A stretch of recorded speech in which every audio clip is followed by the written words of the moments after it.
Romaric, merci. On va passer, on a un quart d'heure, on va essayer de tenir pas plus qu'un quart d'heure de retard. Pas plus, parce qu'il est tard, je lasse tout le monde et il va falloir que j'y aille. Non, vous ne lassez pas. Et si, je crois. Mais voilà, ici on prend le temps des réponses. On va avec une dernière petite vidéo d'introduction. On est au moment, il y avait la COP 22, la COP 23. Les enjeux écologiques. Et vous avez donc un ministre qui est Nicolas Hulot, qui est aussi un ministre de la transition écologique et solidaire. Et on va voir comment il lui arrive, sous la surveillance du porte-parole du gouvernement, Christophe Castaner, de ravaler un peu son chapeau. Et Jade Lingard va nous rejoindre pour vous interroger à ce sujet. Regardez Nicolas Hulot expliquer comment il est obligé de reculer. L'objet de nombreuses discussions, notamment ceux sur lesquels je... Alors oui, il sera difficile de tenir ce calendrier 2025, sauf à relancer la production d'électricité à base d'énergie fossile, alors que nous avons pris la décision justement, et nous la maintenons, de fermer d'ici 2022 des centrales à charbon pour lutter contre le changement climatique. Je note quand même que cette sortie du thermique est assez unique au monde. Si l'on veut maintenir la date de 2025 pour ramener dans le mix énergétique le nucléaire à 50%, ça se fera au détriment de nos objectifs climatiques, ça se fera au détriment de la fermeture des centrales à charbon, et probablement que si on voulait s'acharner sur cette date, il faudrait peut-être même rouvrir d'autres centrales thermiques. Merci. En remerciant les deux secrétaires d'État qui accompagnent Nicolas Hulot, Maud Poisson, qui est l'occasion en conseil. Bonsoir. Bonsoir. Donc, il faut reporter la date de réduction de la part du nucléaire dans la production d'électricité, nous explique Nicolas Hulot, parce que sinon, il faudrait relancer des centrales à charbon, donc utiliser une source très polluante pour fabriquer de l'électricité et très contributrice au dérèglement climatique. C'est également le discours qu'a tenu Emmanuel Macron à Bonn lors de la COP, le sommet sur le climat de la semaine dernière. En réalité, quand on regarde aujourd'hui, mercredi 22 novembre, la situation du parc nucléaire français, donc de nos 58 réacteurs, qu'est-ce qu'on voit ?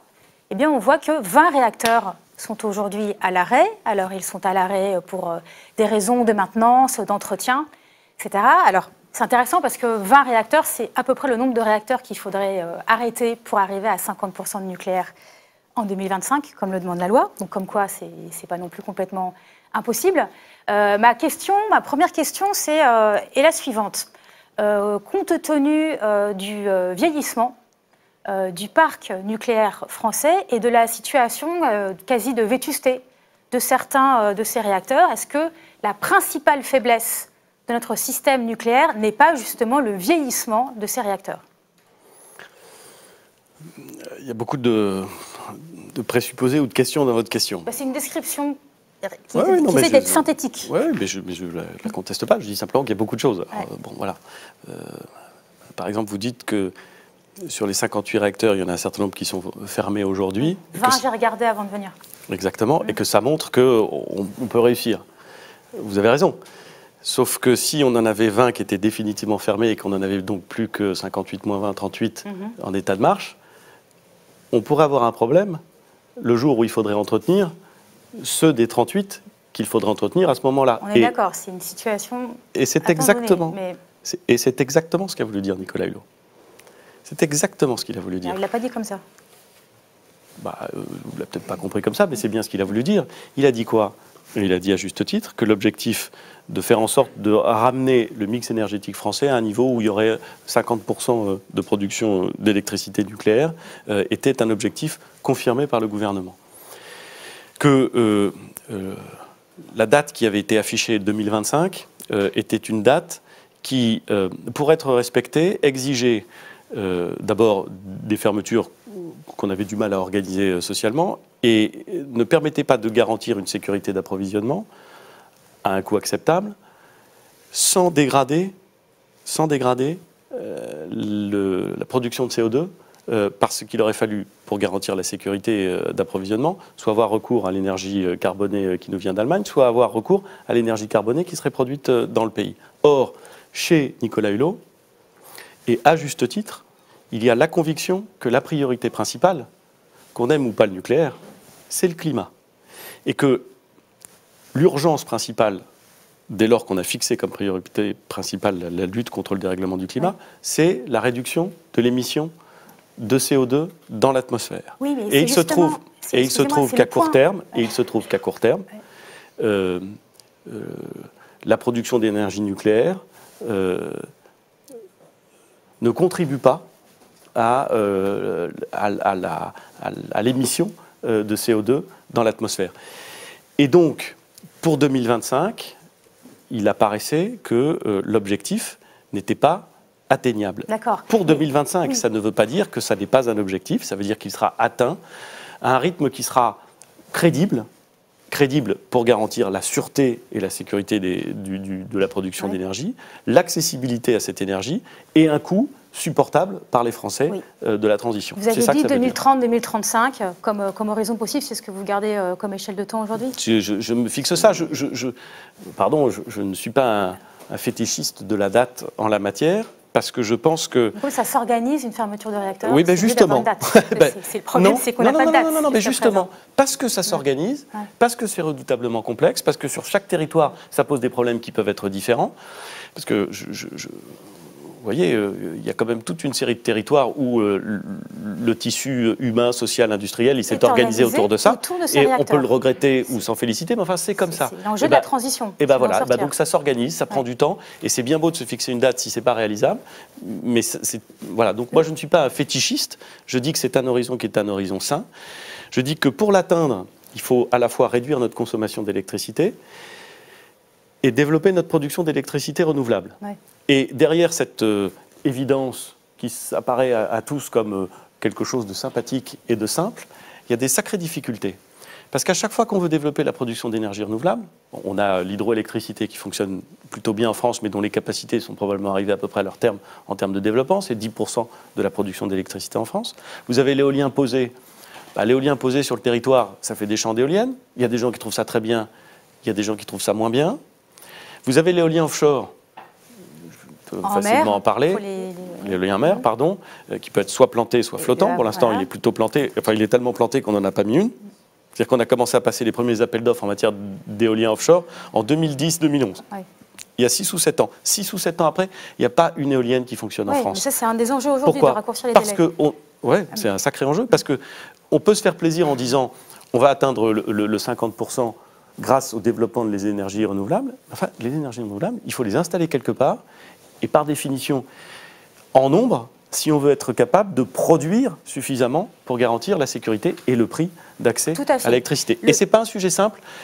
Allez sur toutes les côtes françaises, vous verrez que développer une filière industrielle et installer des éoliennes offshore, ce n'est pas un sujet facile. Le sens de ma question, c'est qu'aujourd'hui, on a un parc nucléaire qui ne produit pas autant qu'il le pourrait, et notamment en raison du vieillissement de ces réacteurs. Et qu'en fait, du fait du vieillissement de ces réacteurs, ces centrales sont devenues elles-mêmes un point faible du système nucléaire. Et si aujourd'hui la France se retrouve en fin de journée l'hiver à importer de l'électricité de l'extérieur, notamment d'Allemagne, donc une électricité carbonée, la raison pour laquelle ça se passe comme ça, c'est parce que précisément on a un problème de surconsommation, mais aussi parce qu'on a un parc nucléaire qui n'est plus en état de produire autant qu'il produisait. Et donc, je condense ma deuxième question, comme ça je ne vais pas perdre de temps au reste de l'émission, mais c'est, comme par ailleurs, ça va coûter extrêmement cher à EDF d'investir dans ces réacteurs pour les remettre à niveau et renforcer leur niveau de sûreté pour les exploiter plusieurs années supplémentaires. On évoque le chiffre de 1 milliard d'euros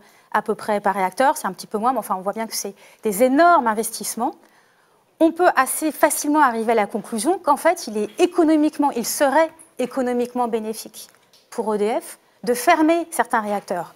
Comme par ailleurs on a des niveaux de difficultés, de sûreté, d'incidents, de découverte de problèmes génériques qu'on n'avait jamais connus historiquement, il y a quand même tout un cumul de facteurs qui conduiraient en toute logique à expliquer très sereinement et en prenant le temps que oui, c'est dans l'intérêt d'EDF d'un point de vue économique et aussi d'un point de vue de sûreté de fermer certains réacteurs. Pourquoi est-ce que vous ne dites pas ça ? Écoutez, d'abord parce que moi je ne suis pas le président d'EDF et je connais moins bien que vous et, Non, mais et vous probablement êtes le moins bien chef que lui du la stratégie gouvernement. d'EDF. Oui, ne vous inquiétez pas, ça ne m'a pas échappé et j'assume ça très bien. Non, mais c'est votre responsabilité. Mais non, parce que vous êtes définitif sur ce que devrait être la stratégie d'EDF et sur les chiffres d'EDF. Non, parce que c'est la loi, 50% de nucléaire. Mais encore une fois, je vous ai dit que Ouais, l'objectif il était fixé et qu'on l'atteindrait. Ouais. Simplement, on va le faire au rythme qui me semble le rythme le plus adapté à la sûreté et à la sécurité des centrales. C'est vrai, vous avez raison, il y a un certain nombre de centrales qui sont arrêtées à un moment donné pour entretien, pour surveillance, pour contrôle, et c'est très bien ainsi. Et c'est certainement pas moi qui vais contester le fait que l'ASN indique qu'à cet endroit-là, pour des raisons de sûreté, on arrête pour vérifier, pour contrôler, pour faire des travaux. Ça me paraît très bien, je pense que c'est dans l'intérêt collectif. Ouais. L'ASN fait bien son travail, elle est exigeante, très exigeante, ça me va très bien. L'autorité de sûreté du sûreté du nucléaire. Donc, Donc on va arriver à cet objectif, mais on doit le faire en conciliant sécurité-sûreté, sécurité d'approvisionnement. Il ne faut pas qu'il y ait de rupture. Il faut qu'on soit certain de pouvoir délivrer de l'électricité aux Français quand on en a besoin. Vous avez raison. Il arrive à certains moments de l'hiver qu'on importe en pointe de l'électricité qui est produite en Allemagne. Ouais. Pourquoi ? Parce qu'on a un système qui est très bon sur la base, avec le nucléaire, et qu'on a nous-mêmes d'ailleurs un peu limité nos capacités sur la pointe, c'est-à-dire sur les capacités de production très vite, très rapide, pour faire face à une pointe de consommation. Parce qu'on a une grosse consommation d'électricité, notamment liée au chauffage électrique. Oui, d'accord, mais ça veut dire qu'on est bon sur la base, et ça veut dire qu'en production de base, on vend beaucoup aux Allemands. Croyez-moi, les Allemands, qui sont à certains égards extrêmement vertueux en matière d'environnement, ils ont fait le choix d'arrêter rapidement le nucléaire. Eux, ils y arrivent, par exemple, à fermer leur réacteur. Nous, on n'y arrive pas. Ils ont fait le choix d'arrêter rapidement le nucléaire, ce qui s'est traduit par une consommation d'électricité, enfin une production d'électricité carbonée importante, vous le savez. Ce qui fait d'ailleurs que leurs chiffres en matière de CO2, même s'il y a un développement des énergies renouvelables, ne sont pas excellents. Et c'est plus compliqué. Et que ça m'intéresse, et que ça va m'intéresser de voir comment ça se passera dans la discussion dans la coalition allemande, parce que si par ailleurs, pour tenir un certain nombre d'engagements sur le climat, ils décident de restreindre leur production d'électricité carbonée, ils vont avoir des vrais sujets. Et on verra comment est-ce que se font les flux d'achat et de vente d'électricité entre nos deux pays. Mais moi, je veux être très clair. Il ne s'agit pas du tout de remettre en cause l'objectif de 50%. Il s'agit de le faire en ayant conscience de ces facteurs, sécurité d'approvisionnement, prix de l'électricité aussi. Prix de l'électricité, pour faire en sorte qu'on n'ait pas des augmentations brutales du prix de l'électricité, que ce soit pour les entreprises et évidemment pour les particuliers. Le nouveau nucléaire aujourd'hui, notamment le réacteur EPR, va sortir une électricité bien plus chère que peuvent produire certaines énergies renouvelables.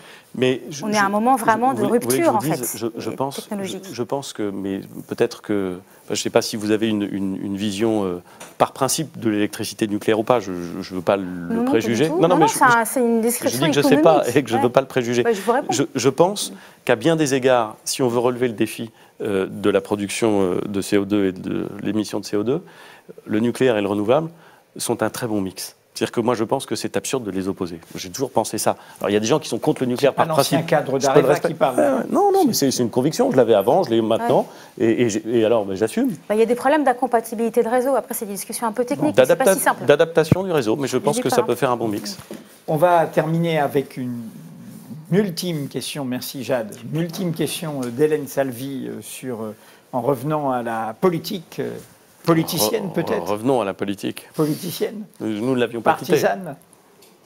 Oui, alors qui va englober pas mal de choses, en fait. On est, et vous l'avez dit depuis plusieurs mois, et vous l'avez répété d'ailleurs samedi, encore dans le temps de la recomposition politique. Oui. Votre expression, c'était « la poutre bouge encore », je crois. La poutre travaille encore. Travaille encore, ouais. Pardon. Excusez-moi. Ouais. La poutre, ça travaille, oui, c'est vrai. Bon, vous avez connu, pendant la campagne pour la primaire de la droite, avec Alain Juppé, une campagne souvent, et je pense principalement, peut-être vous allez me détromper, issue de l'extrême droite, sur des questions purement identitaires. Ali Juppé, l'histoire de la mosquée à Bordeaux, tout ça, etc. Il s'avère, je ne sais pas par quel phénomène, que ces questions dont on pensait, dont on présumait qu'elles seraient au cœur de la campagne présidentielle, ont absolument disparu de la campagne présidentielle et font aujourd'hui, de façon intrinsèque, leur retour dans le débat public. Il s'avère que dans un mois, je crois, je suis plus trop ça, Laurent Wauquiez risque d'être élu. Risque, je sais pas.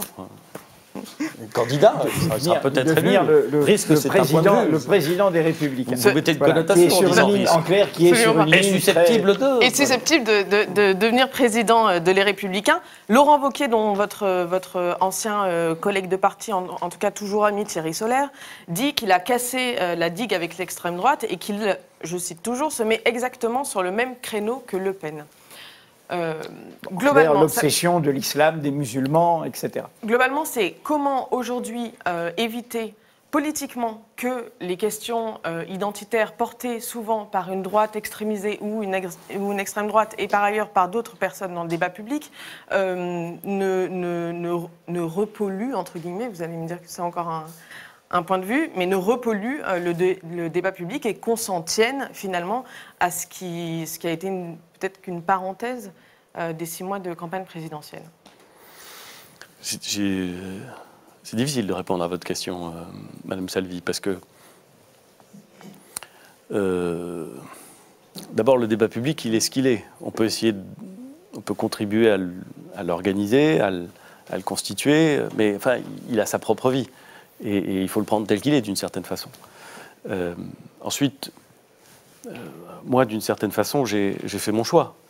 Il y a peut-être des gens qui, à l'intérieur des Républicains, s'interrogent encore. Et d'une certaine façon, c'est pour ça que j'ai dit que la recomposition politique n'était probablement pas achevée. Mais, voyez-vous, moi, j'ai considéré que, plutôt que ratiociner sur toute une série de sujets, il fallait que le pays avance. Et que le président de la République proposant quelque chose d'unique, il valait mieux agir et essayer de transformer notre pays, essayer de régler un certain nombre de questions qu'il n'a pas su régler, ce qui a suscité le développement des extrêmes, plutôt que de rester à tenir un discours qui n'était pas le mien. Donc voilà, je ne sais pas ce que feront les Républicains, je ne sais pas qui en sera le président, je ne sais pas quelle sera la tonalité développée par le futur président. Vous êtes d'accord avec ce que dit Thierry Solaire sur le fait que Laurent Wauquiez a cassé la digue avec l'extrême droite? Ce que je constate, c'est que, je l'ai déjà dit et je le redis bien volontiers, ce qui est arrivé au lendemain du premier tour de l'élection présidentielle, je n'aurais jamais cru que ça arriverait dans la formation politique que j'avais contribué à créer avec Alain Juppé. Voir le bureau politique des Républicains dans sa grande composition, c'est-à-dire plus d'une centaine de personnes, avec des gens qui ont exercé des responsabilités, avec des gens de talent, avec des gens qui ont des convictions. Parfois, ce n'est pas exactement les mêmes que moi, mais tortillé pendant aussi longtemps, alors que le choix de la France, c'est entre Marine Le Pen et Emmanuel Macron. Je peux parfaitement comprendre qu'on ne soit pas d'accord sur tout avec Emmanuel Macron. Mais ne pas réussir à dire clairement, simplement, que dans un tel choix, ceux qui partagent les valeurs libérales, gaullistes, européennes, n'ont aucune hésitation à voter pour Emmanuel Macron, m'est apparu comme une forme de renoncement qui m'a rendu honteux. Et c'est la raison pour laquelle, c'est une des raisons pour laquelle j'ai considéré qu'il y avait quelque chose qui, là, s'était cassé. Et je crois que ce que j'ai vécu dans ce bureau politique a été vécu par bien d'autres que moi. Certains ont fait le choix de franchir le pas, d'autres ne l'ont pas fait. Peut-être certains le feront-ils, je n'en sais rien.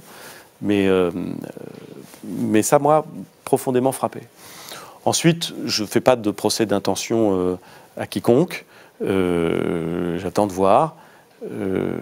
Mais je vois bien qu'il y a un discours qui est assez peu européen, qu'il y a un discours qui est parfois teinté de relents de populisme, qu'il y a parfois, on l'évoquait, des solutions entre guillemets sécuritaires qui me semblent éloignées de ce qui est ma conception d'un état de droit et d'un état qui respecte la liberté individuelle. Mais vous voyez que ces questions sont relatives. Vous m'avez dit tout à l'heure que j'étais un abominable sécuritaire. Vous n'avez pas dit abominable parce que vous êtes poli, mais vous l'avez pensé et je l'ai entendu du coup. Il n'y avait rien de personnel. Non, mais j'ai bien. Voilà. Donc vous voyez, je comprends que tout ça soit relatif. Je ne fais pas de procès d'intention. Je constate que la tonalité qui est parfois développée par un certain nombre de ceux qui se présentent aujourd'hui à l'élection au sein des Républicains n'est pas la mienne.